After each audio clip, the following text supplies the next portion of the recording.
আমাদের এই সমাজে সবচেয়ে বড় অভাব, সবচেয়ে বড় খরা, সবচেয়ে বড় দুর্ভিক্ষ হলো সৎ এবং সৎ মানুষের।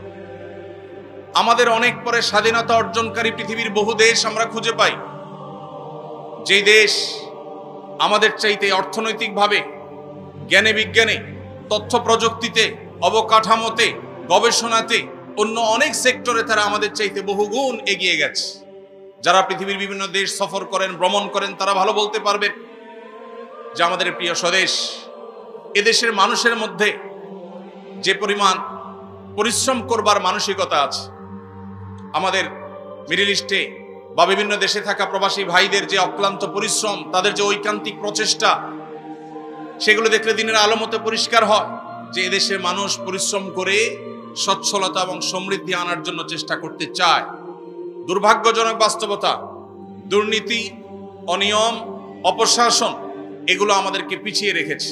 কোনোভাবে আমরা এগুলোকে ওভারকাম করে সামনে এগোতে পারছি না।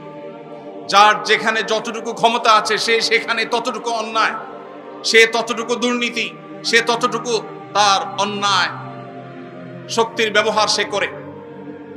এই দুরবস্থা থেকে উত্তরণের জন্য উম্মার এই সংকটকালে নীতি এবং আদর্শবান নাগরিক এবং মানুষ গড়ে তোলবার জন্য দেশের মসজিদের মিম্বর থেকে নিয়ে মাহফিলের মঞ্চ পর্যন্ত নিরলসভাবে উলামায়ে কেরাম কাজ করে যাচ্ছেন।